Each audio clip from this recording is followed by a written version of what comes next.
Let's take a stand here against anti-Jewish bigotry. Let's take a stand against Muslim. Let's take a stand here against hatred. Let's take a stand here against hatred of all kinds. CNN's Van Jones embarrassed himself once again. At a pro-Israel rally, chants of no ceasefire broke out during Jones's speech. What I do feel powerful is to maybe do something about what's happening here.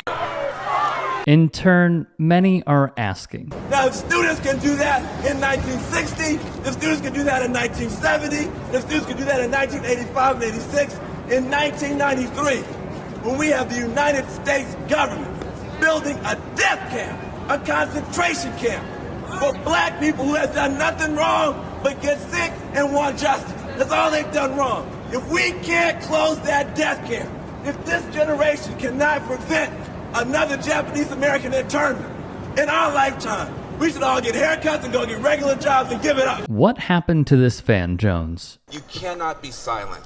I don't want to be silent because the Jewish community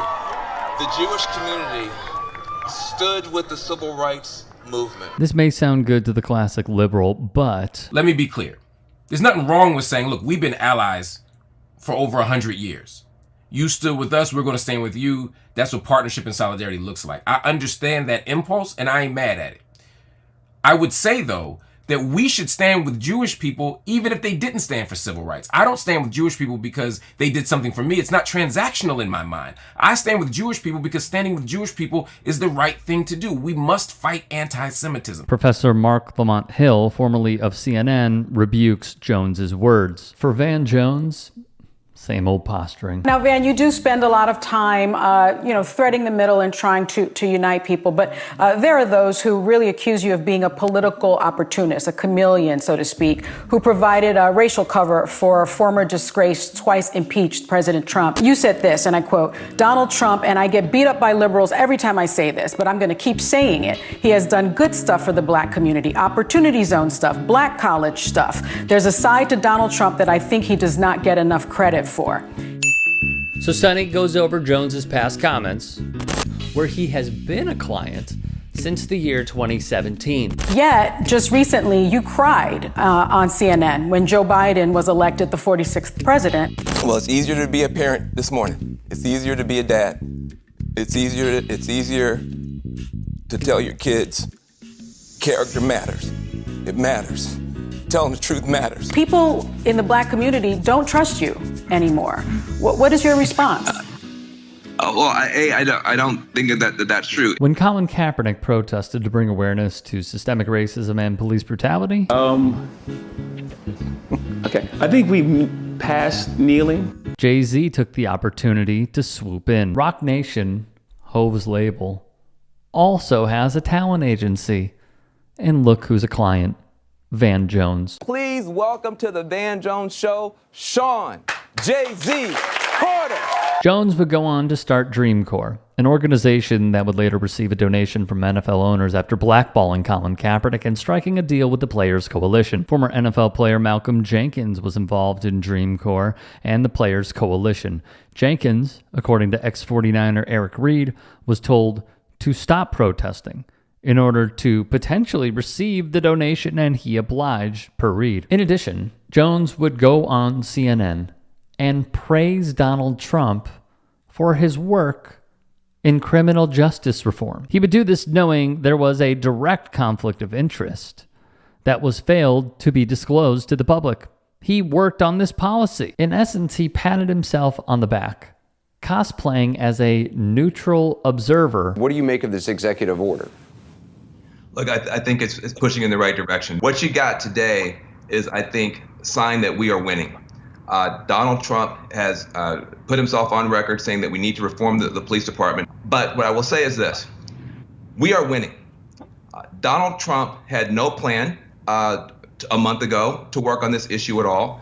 The fact that we are now in the direction of moving forward, I think is good. Here's what told me a lot as well. Love him or hate him, Reverend Al Sharpton is a confidant of Jones, and even he criticize Van. Stephen A. Crockett of The Root, after learning of the report depicting Jones working with the Trump administration and having a newfound friend in Jared Kushner, would write, Jones's job appears to be making Republican policy palatable to black people, so expect him to call this new proposal progress. Hey, look, the knife went from being 9 inches in your back to being only 6 inches in your back. More reports surfaced of him dining with Jared and Ivanka Trump, and thus more critiques were warranted. Then there was his take on college athletes. You have this big pile of cash that corrupts grown people. Let's give it to the kids. I mean, I don't know that makes sense to me. But now you got a kid who's more concerned about their contract than their final exam. If you're talking about college students, it seems to me that the point of them being there is for them to get in those books and learn. Aren't you concerned that if we create this superstar class of these like multimillionaire students wandering around, I mean, what does that do to all the rest of the kids who just want to play for the love of the game? Where's this money even going to come from to pay these superstar athletes? You're talking about, the NCAA, that's a not-for-profit, isn't it? Thinking about my own kid. I've got a son named Cabral. He's 9 years old. He is a great soccer player. And you know why he plays? For the love of the game. Do you think he would be a better player if at the end of every game he got more cookies and more snacks than the other kids because he was a great player? What happened to the love of the game? I agree with Sonny Hostin and many others. Van is the middle guy, or as Mark Lamont Hill puts it. And this, Van Jones, is the problem, my dear brother. You can't go trying to play both ends against the middle. This rally was not just for justice. This wasn't just for commemoration. This wasn't just for mourning. This was affirming the right of Israel to continue to wage war in Gaza by saying we stand in solidarity with what they're doing. We're not going to call for a ceasefire. We're not going to call for even a humanitarian pause. No, we're going to simply affirm Israel's right to do what it's doing in Gaza. And guess what? If you think I'm wrong, listen to that crowd. This rally was about affirming Israel as an apartheid state. And that is why your presence was dangerous and irresponsible. Because when you spoke out and said, look, let's have peace and justice for both sides, they damn near booed you off the stage. The kids got an expression. You play stupid games, you win stupid prizes. That booing, that embarrassment, that frustration you felt, that was the prize. I hope there's a lesson to be learned in that.